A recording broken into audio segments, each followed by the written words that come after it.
This has always helped us throughout time. And I don't want to stick myself to a title of just a marketer over time too. Because we all have marketing skills. Yes. I feel like we all have certain skills. It's not your identity. It's not my just identity. a job title. It's just Ammar is my identity. Right. This is why I wanted to always build on this element of skill development, because I don't see it as one career focused skill or role.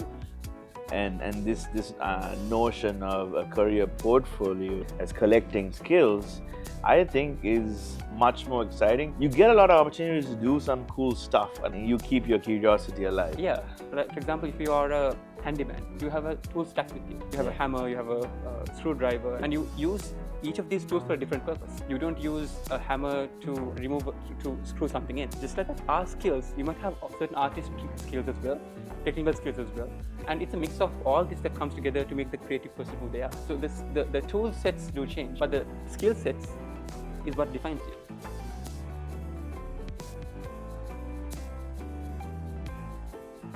I just got done recording 2 days of my podcast, the Creative Odyssey podcast, here at Hatch.lk, one of the leading startup hubs in Sri Lanka, because my goal was to be able to tell stories of unique creatives here who are crazy enough to think that they can actually solve problems. To be here at Hatch and be inspired in what I'm doing and to be able to tell these stories and have this studio and opportunity, I'm super grateful to Hatch. I feel affirmed in my mission to highlight creatives, and when I saw individuals from startups like inviting their own friends to be on here so I can highlight their stories and their unique way of thinking, every single one of them has so much insight to provide to anybody who's watching, anybody who's thinking that they're not good enough to do what they're doing. Seeing stories from doctors who have changed careers into running startups, to journalists, to doing these kinds of things, like,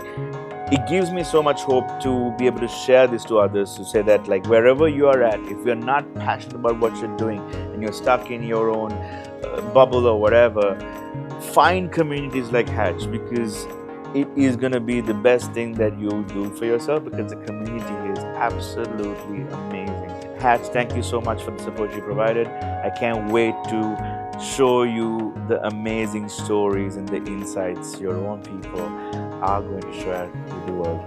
So we have Ammar here today, and I'm super excited to get into his story. So Ammar, first of all, thank you for being on the podcast. Thanks so much. What do you do, and how do you explain to somebody who has no idea about your field? Currently, I'm into marketing. I think that's what people know me for mostly. I've been in marketing for the last 8 years, but I also run a skill development company that was pretty recent. I have backgrounds in HR and journalism. A lot of people across a lot of segments and audiences know me for different things. People still think I'm in HR because I used to be in HR like 8 years ago. But right now, my profession, as my title goes, is I'm a growth marketer. A growth marketer. How do you explain what a growth marketer is? Growth marketer is a link between product, technology, marketing, sales. It's a mix of all. The role of product marketing or growth marketing can actually change from company to company based on what their prerequisites and interests are. In the company that I work for currently, it's mostly to do with a lot of brand marketing, product marketing, and a bit to do with sales as well. So it's a mix though. It's something that people do use frequently these days, most in the tech space, but it's something that's growing fast as well. So you've been a marketer, a journalist, or journalist before marketer? Yeah. Journalist before marketer. So as soon as I was out of school, Okay. I did two things. The first thing is I love journalism. Ever since school, I was part of the media club, was heading it, and then wanted to always be a journalist. So I went to the school of journalism, college of journalism. In the meantime, I went into HR as well. I thought HR was to be my job. Journalism was to be my hobby. Oh. Interesting. What happened was, I'm a different person. So I used to go deeper into truths. So I love to do investigative journalism. Investigative. My mom told me that I'll get killed for sure. She is right. She is Right, 100%, especially at the time. Yeah, and she was concerned as well. So the idea was that I can do journalism, but I can't obviously go into this stuff. So what I did was, from there I pivoted into brand journalism, which was not technically always focused on real stories itself, but I was trying to do that. And from there, I moved on to public relations. I was at a consultancy, it was an affiliate of one of the world's biggest ones, managed around 30, 40 brands. I started off very small. I went into clipping. So what do you mean by clipping is every morning in the newspaper, your brands or your customers' brands or clients' brands would be featured in. I take clipping off that and send to the client. That was my first role. In 3 months, I was account manager, and in a year, I was a key account manager. In 3 months, wow. It was exciting. I love what I did, and it was a great team. I learned a lot from my team. I'm super thankful for all my managers, my colleagues. I learned a lot from them, and that was how that journey of journalism, PR, went in, and that has still been a part of me because in journalism you learn to always look into both sides of a story. Right. That's a skill that you unconsciously learn because every story has two sides. Even if it's an incident, it has two sides. A person's story at work, there's always two sides, and maybe multiple sides too, even the third party view. So journalism taught me to always look into that unconsciously, and that has helped me throughout my journey. Even in marketing, I am also unconsciously thinking about what the customer might be thinking.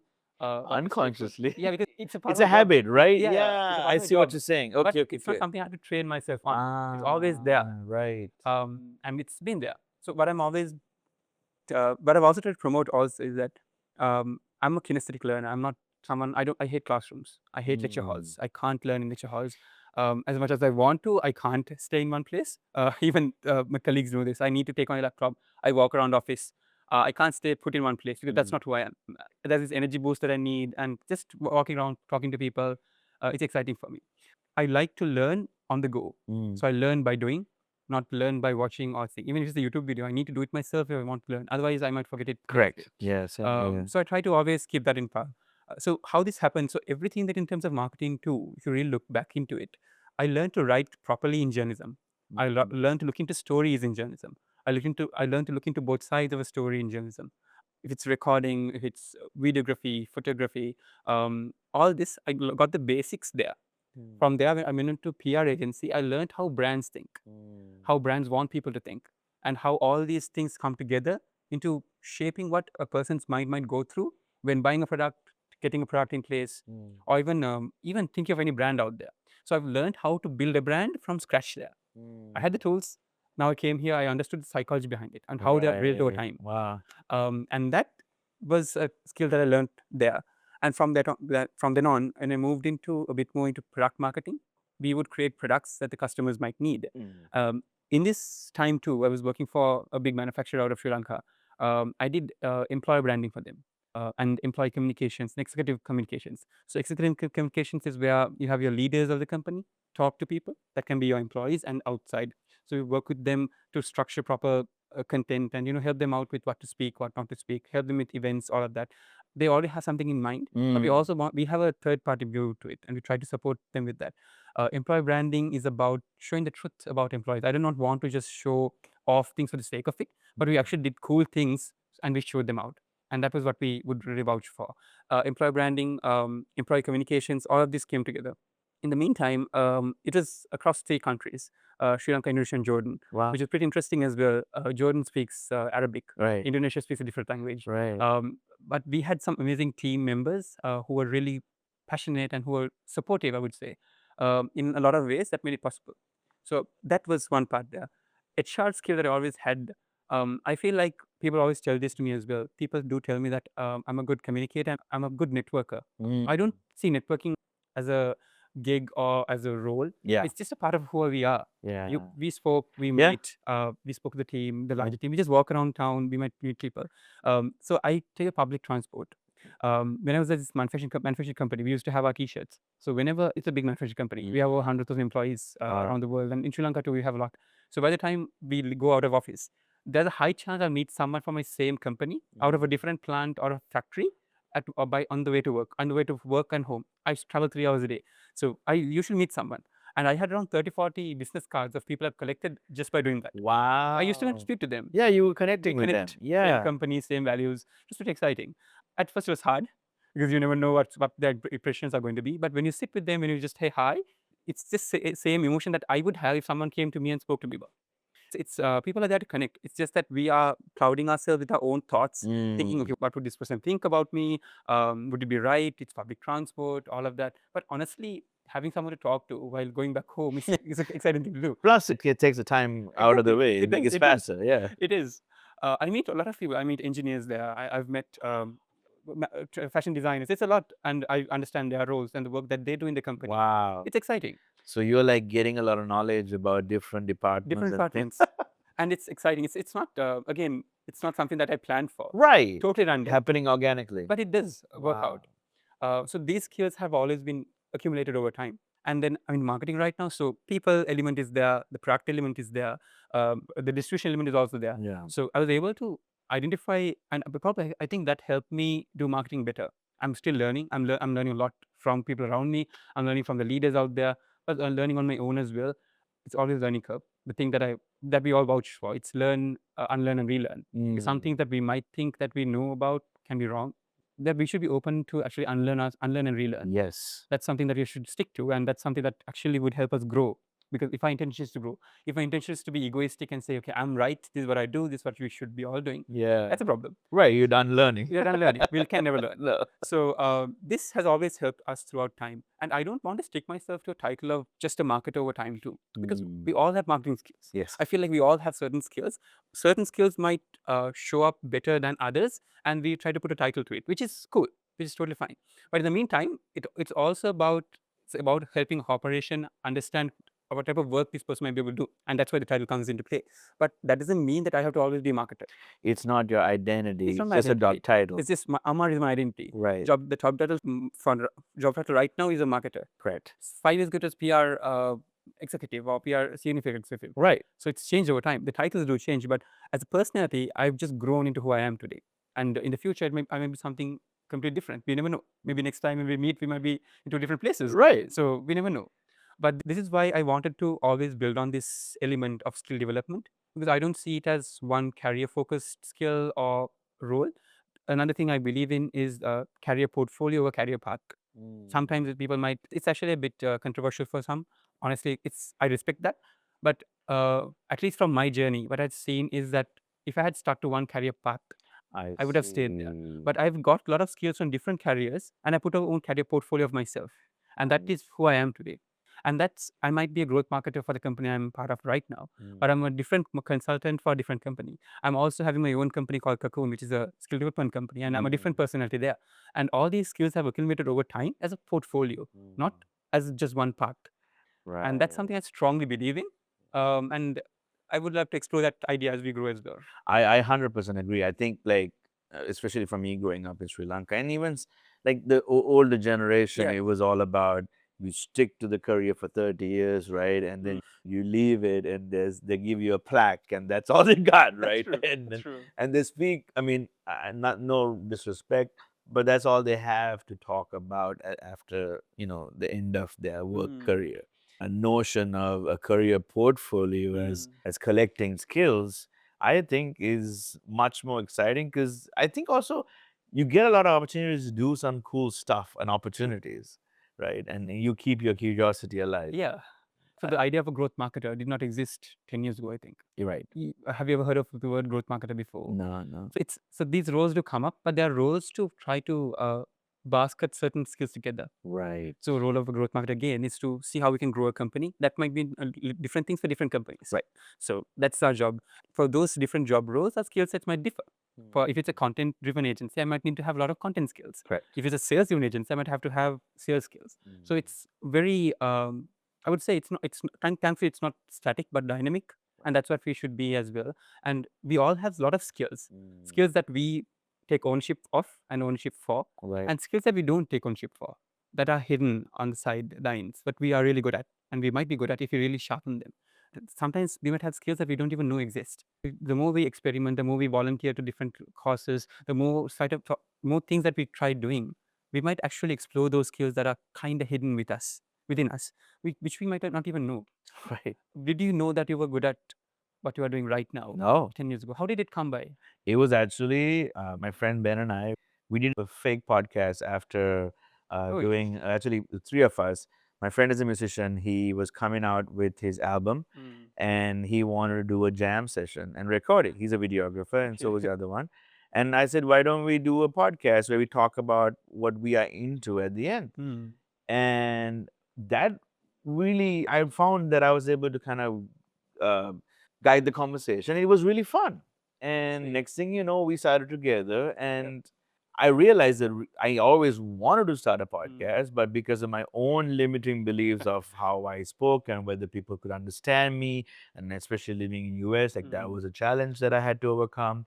So yeah, if it wasn't for that community, right, I would not be doing what I'm doing.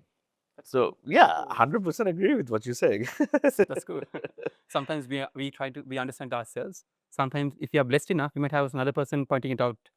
Or sometimes we might never find out, unfortunately. So I want to ask that question. So I heard you travel 3 hours a day. Yeah. Public transportation. Yes. So you're coming from Mavanella to Hatch. How do you find Hatch? And because I'm guessing the community aspect was a big thing. Community, yeah, Hatch. I've known Hatch for the last 5, 6 years. Hatch has always been this place of vibrance. From what I see, it's a place where people come together. People who have great ideas come together and do great things. When I got to know of Hatch in the beginning, I came across it on social media first. They used to have these amazing workshops before. So I came across this in the beginning. Was pretty interesting. Unfortunately, I did not travel then, not as much. So I didn't never come then. I wish I would have. It would have been different now. The energy that Hatch has was different. It's always been this different energy that you don't find anywhere else, like outside this community. So people here are always willing to help another. They're willing to support another. You might be competitors, but still there's a lot of synergy between us. And that's what I see here. Even right now, how this opportunity popped up for us, and there are a lot of opportunities out there. Everyone who comes here leaves with something. Yeah. It can be probably a client or a new project, or at least a friendship that is going to be worthwhile. Another thing, at least an experience. They come here, they understand how things are, how the world of business works, how startups works. I'm a corporate guy. I've been in corporate for the last 6 years. Startup was something pretty new to me and pretty exciting for me as well. Even though I have my own startups, working within a startup base is different because the passion, the emotion around is totally different. It's not just based out of time or value only. It's something that everyone's so invested in because they have to make it successful.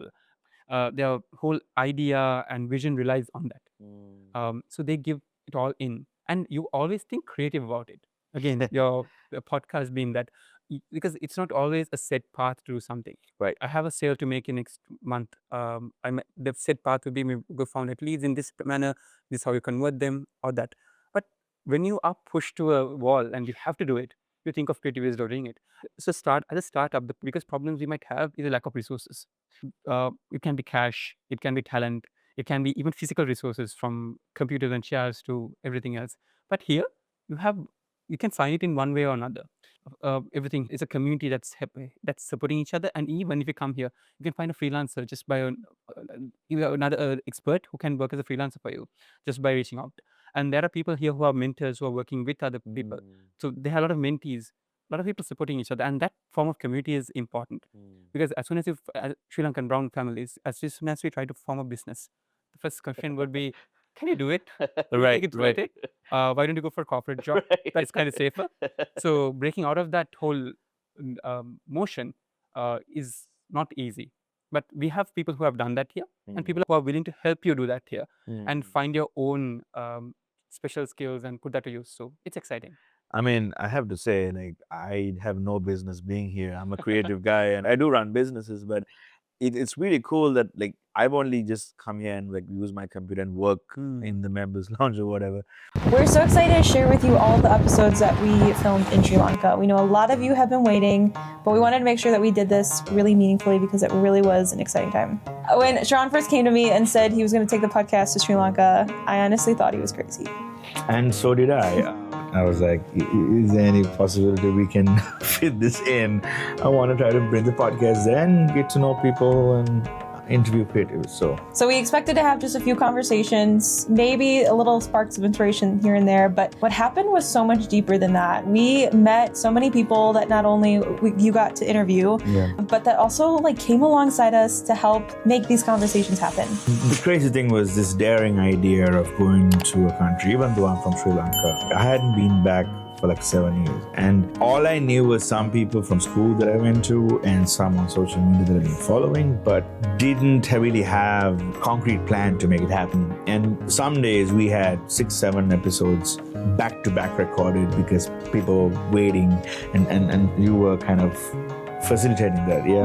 Yeah, so it felt really significant because not only was it that we were having like these raw and authentic conversations, but a lot of their stories resonated with Sharon's, and so it just was really fascinating to see them speaking the same language and to see like just this commonality of creativity and identity and purpose coming out as the themes of these conversations. You must be wondering when this trip happened. It happened in September, and the goal was to get these episodes out by December or last year. Well, a lot of things happened, and I didn't want to diminish the work we put in, and again, the amazing guests that we've had. So we decided to do something really cool, and we're going to post however many we can a week. So linked in every single episode, you'll find a free PDF. It's actually a magazine that we developed. You can kind of think of it like if you go to a concert and you get like the souvenir of what happened behind the scenes and just about the different artists and all those things. We wanted to share with you not only about Sharon's journey, but then help you connect with some of the guests that we interview in Sri Lanka, and then invite you on your own creative odyssey. Yes, there's so much more that goes into or that fuels this podcast, which is this mission to inspire people to create so that they can get to know themselves and connect with their inner child. So to see that we could bring that story out of Sri Lankan creatives, a wide, diverse range of creatives, was definitely a highlight. Our hope is that whether you're living in the States, you're living in Sri Lanka, or somewhere else around the world, you'll connect with someone's story within Sri Lanka, and it might inspire you to continue on your own creative odyssey. The link to the PDF of the magazine is in the description, and please check it out. They're doing really cool things that I really think you should be checking out to see their journeys. So without further ado, let's get to the episode. But just by being here, I have been researching startups and things like that. And I'm just looking at options of how I can use startups and a product to actually help my audience and things like that. Yeah. So you're absolutely 100% right. I was even thinking last night, what can I do? How can I support, my audience, and how can I actually help support people? And so I've been thinking, and I've been talking to ChatGPT and late to the night, trying to brainstorm. That whole mindset shift happens. Exactly. 100% agree. Wow. What kind of challenges have you faced so far, and what have you learned from them, especially in this new startup journey of yours? The biggest challenge is talent. Talent is so hard to find. The right talent. You have enough talent out there, but the thing is, when it comes to talent too, the best place that we would go to would be LinkedIn to find people. But that's just like a digital resume of sorts. Right. They always try to show off what they do and who they can be. Right. But they can always be a different person. When you work with people, personality and values matter to me as well. I work with people who have values. Every company I've moved to is a company that has good values. If not, I'll be obviously leaving. I can't work with a company that doesn't have proper values. It needs to have values. The founder has to have good values. The people in the team, they have to be human first. It's not just profits are important, and the company is obviously based on profits. But you always have to be caring about yourself, your family, the people around you, the community, and everything at large. By life, it's a whole gamut of things. But if it's just me, myself, and just my work, that's a problem for me personally. I don't technically like to work with people of that personality unless they have the personality hidden. People want to give back to the community. I've seen this. They want to give back, but they are just hiding it on a different frame. They have not been exposed to that side of things, or else they've not got the right opportunity. One thing that we see a lot of these founders get is come sponsors. That's the only thing they get, but they can support them in other ways. These people can always have a lot of mentorship. They have a lot of skills. They've been in the business. Some of their insights are so impactful. I think it's how you use them as well. So there can be people who are hiding that values they have behind certain masks for some reason. But then I love to still work with them because I see human elements in them. But that's something I look forward to. And right now, the biggest issue that I've been having is finding good talent. We have enough great people out there, but getting them onto my team, then that means they have to leave what they're doing out there and which is a tough thing. I don't want them to do it unless it's fruitful for them to. Right. They should be paid well, taken care of well. As a startup, we can't do all of those things at once, but we need good talent too. So one thing I've resorted to right now is working with freelancers. They do their own thing. They have their own jobs that they go to. They might be doing great stuff out there. But we work as freelancer on a project base, starting off, or as a freelance project one by one.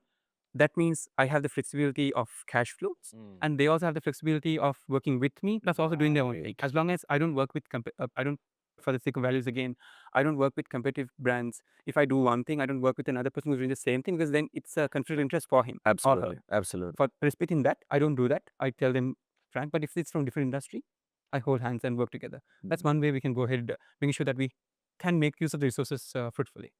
That's very powerful. You kind of mentioned this about how creativity shows up in your work. Is there anything else you'd like to kind of go in deep in that? Yeah. One thing that the message that I would have technically would be to upskill, reskill, and reinvent oneself. We've been brought up in one way. That can be probably from a family, school, a community. That would technically give us a small background, and that would define who we are right now. But that doesn't mean we have to stay there. Because we might have a lot of skills, again, as we already spoke of, hidden out there, which you can come out. Creativity is in everything and everywhere.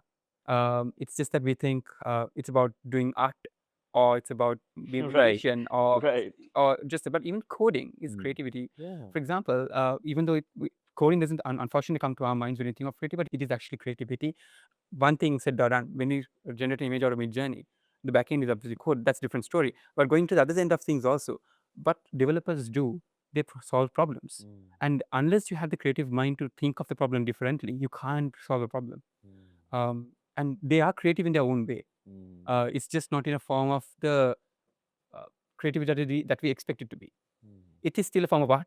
Right. The software that they create is a form of art. Right. Unfortunately, it's not the same art that we think of art is, because the way the words art, film, music, and things are Right. branded as creativity, Yeah. and that form of creativity is branded within and still within our minds. But Exactly. if you really think about it, everyone here is creative. If it's a farmer, the way that they would have the choice of crops they choose is being they are being creative. The choice of structure that they have in their farms, they're being creative. And there might be, again, people out there who might be doing cool stuff with their farms too. But I'm being honest, everyone is creative out there. Absolutely. It's just that they have the creative element within them. It's just about how they frame it and how they bring it out. So I'm on this path to kind of change the narrative of how people see creative, Yeah. right? Like, and I'm on the end of, like, I was a musician, creative person growing up, Oh. right? And like, so I was branded a creative. I love that word, branded, for this context. And so my goal is to change and say that, like, everybody's creative, just like you're saying.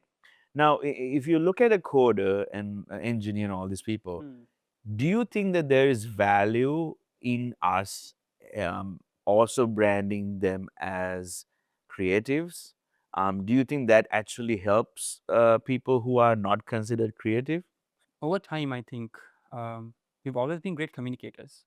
Communication has changed from form to form over time, from the cave paintings we see to literal icons to text to fonts we have today.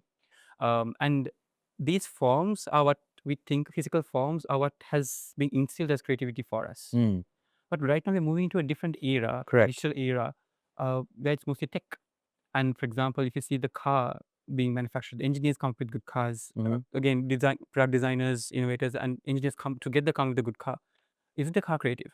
It is now. Now that I say it. And the software they come up with, the UI part is obviously creative. Right. We call it creative. We call them creatives as well. Right. But even the back end of it, Yeah. if you think about it, it's actually, for example, if they have to write 1,000 lines of code for something, but if the person can be creative enough, write it in 10 lines of code, that's actually of them being creative in a different way, not in the creative form that we know of, but in their own way. And they're doing it in their own things. But I would say the way they brand creative is amazing in terms of film, art, it's music, it's still, they are creatives. I'm not saying they're not. Yeah. No, Yeah. But also, there can be developers who are creative who might have these creative skills. Mhm. We'll go to the word skills then. Art skills, music skills, Mm. because these guys have these skills. There can be these people who have these skills. There are amazing people who have these skills. Right. They can be good speakers who have these skills. And so that if I'm a comedian, am I a creative guy or not? I think yeah. So we have so many people who are doing all this stuff. So they have the skill sets. So that's why I would not want to frame anyone under one title. I would still stick with the idea of skill sets, right? For example, if you are a handyman, you have a tool stack with you. Yeah. You have a hammer, you have a screwdriver, Yeah. a few machine, Yeah. screw, whatever, tools that you would need for your job. Yeah. And you use each of these tools for a different purpose. You don't use a hammer to remove to screw something in. You have a different tool for that. Just like that, our skills, you might have certain artistic skills as well, technical skills as well. We might play around with it based on the requirement that we have in place. Correct. And it's a mix of all this that comes together to make the creative person who they are. A creative artist, for example, they might be amazing. They might be able to imagine amazing things. Right. But if they can't use the brush properly and put that imagination into a piece of paper or into a piece of board, do you think the reflection, the creativity is being reflected properly yet? So the form of actually using that brush is actually a technical skill. I see what you're saying. So the tool sets do change, but the skill sets is what defines you. Right. And for example, right now we have AR, VR. So they draw with that. It's I would call it a modern toothbrush. Exactly. Paintbrush. Yeah. That obviously is a form of art. Yeah. And it's just changing over time. Right. It's evolving over time. So I would say the tools that you use might change, the form might change, but creativity has always been let's say hundreds of years ago, sculptures were created. Yeah. Right now, too, sculptures are created, but we don't see it as much anymore. We see amazing art in galleries and stuff in different forms, and it's about all. But what comes down to creativity also, I feel, is about communication. It has a message to share. Yeah. A strong message. The lyrics has a different message. The music, tones, they have a different message. The instruments you have used, depending on the instruments you use, the tonality, the pressure, it changes. Same thing with art. The colors you use, to the frames, to the strokes, it changes. The form of art you have, it changes. And the movies, I think, have some cool. You've done podcasts if you change the lighting, the mood lighting of this, the whole story changes. Exactly. You can make it a scary movie, but just say the color is something else. Exactly. So it's about that, and I feel that is creativity for me. The output, obviously, yes, but it's also about what is within them. That is still to be put out to a different means and source and different tool sets also. But I can be wrong. I'm totally open to be connected. No, I think I want to be open about it. I mean, I'm here to ask your opinion. I think the cool thing is the reason I wanted to brand even people here as creatives is because at least people on the other side, the artistic side like me, I didn't see that. I didn't see that what you guys are doing as creatives until for much later. I didn't see that engineer, what they do is essentially creative. They're using the laws and principles of physics and all that kinds of stuff. But at the end of the day, you're still solving problems, and it's a whole nother side of creativity. And that's kind of why I was like, no, I think there's something here. There's something really It's a form of powerful. expression, right? Exactly. Right? Like, I think, because I was talking to a young coder yesterday who works here, and she was mentioning, like, sometimes at 3 in the morning, I'm frustrated because I'm writing code and I can't figure out something. But the drive there is to say, I figured it out somehow through my creativity. And that, I think, is super powerful for me, because as a creative, like, we have our own challenges of expressing and things like that. And like artists, I look at, like, takes hours to paint something, right? And the artistic block or writer's block, you stay there. Exactly. And then, you can figure something out. Exactly. And I think is the unifier for me. Yeah. I think that to understand that everyone is creative. Everyone is creative one way or form or the other. Yeah. And if you change that, I think people also are more open to trying different things. Yes. Exactly. Some people express it through music, others through art, some through fashion Right. clothes that they would wear, Right. others would code. It's just a form. It's just the means that has changed. Exactly. Creativity, as you say, Yeah. has always been there. Absolutely. And then your story of, like, wanting to be a journalist, so diehard journalist, to marketing, to now this, and running your own school and all of these things, like, that's a form of creativity for me. It has influenced a lot of things. Absolutely. It's always been the same things that we did speak about. Is about career portfolio, the skills portfolio, and the skill sets that we acquire over time. From the time that you were born up until even in the way the parents brought you up, you would have acquired a lot of skills unconsciously. From problem solving to how do you make friends with a 4-year-old. You put them to the playground. They make friends much faster than how adults do. Yes. We put them play, they do. And it's a skill set that they've acquired, but for some reason, it's died out over time. Is it because they've been clouded by their own judgment, or they're just not who they used to be anymore? Is the skill way back? Do you think we have to be training those skills to be always be on par? A salesperson always will be making sales calls. If they stop it for 10 years, they might lose out on the whole idea of it, and they might have to rework on it. So the whole idea of creativity is we have this creative brain of ours. How much do we use it, and what do we use it for? And sometimes for us, even just going out to the beach or going to the mountains, I love the mountains. I'm a big mountain Same. fan. Going out there, going on a hike is what we needed, what we so direly needed, but we thought we didn't need. Just taking that one day off, going out there, having a swim, that helps. But again, the big question that we have to have is when you do swimming or when you have a bath, what do you think of? I think of cool ideas when I have bath. Same, yeah. For musicians, it's when we have the cool ideas. There are good lyrics that come out of Yeah. ideas. So it's I'm not a specialist in this matter to talk about it, but I still feel like it's always there. Yeah. It's just waiting to come out. But we are framing ourselves. So, okay, I'm a marketer. Just think of marketing only. And this is what we should think of. Are we just framing ourselves? No, no. But when no. we are in a Yeah. free space on Yeah. our own, that's when these things, these cool ideas come to our minds. Exactly. When we let it flow. I love that you mentioned that you go out to nature. One thing, the crazy thing like growing up in Sri Lanka, I forgot that I am from an island nation because all I did was go to school, go to tuition classes, come home, do the same thing, and like Framework. yeah, because the goal was to the studies and extracurricular activities and studies again and Yeah. trying to like get to the point of a doctor, lawyer, whatever those things were. And true. we never got a chance to really enjoy the nature that we have so beautiful in this country, especially. It took me like much later. I was like, wait a second, I'm an island boy. Like I didn't even barely do anything. So it's so cool to see that a lot of Sri Lankans now are connecting with nature. Like that's super powerful. I think a lot of people are get healthy mentally as well when you connect with nature. Finally, Ammar, what do you have to say to people, especially right now watching, who might have that inclination, like, wait a second, this guy is talking something I want to do, or like the passion is like, the curiosity is. What do you want to say to them, and as an advice or something? It's about upskilling, reskilling, and reinventing yourself. There are enough tools out there. There are free content out there. It's free content on LinkedIn, on YouTube. It's everywhere. For this podcast, there's enough insights. There are also paid platforms. There are training schools. If you want to have guided training, there are different ways of doing it. So that's why I built my own thing, because I felt like a bit to help people with some guided things, but I'm doing short courses. I don't believe in big, long degrees. It's about skills, certain skills that we learn. The same things can be, at least in a very option, we offered free as well in different forms. Keep learning. Always be open to unlearning, because things that we think we know right now can always change over time. And always be open to relearning. And one skill that I've picked up over time, anyone can teach you anything if you're open to looking into it. Be open. It can be a small child. They can teach you good manners. They can teach you humanity. Come to a workspace like this. You'll learn a lot of important technical skills and soft skills. It's technically any role that you go into. 40% would be personal skills and soft skills. 20% would be technical skills. And another 30-20% would be communication skills. The small portion of 30-40% of technical skills is something you can learn. But the rest of 60% of the soft skills and communication skills is something you should always keep on those skills. And another 30-20% would be communication skills. But for the small portion of 30-40% of technical skills, something you can learn.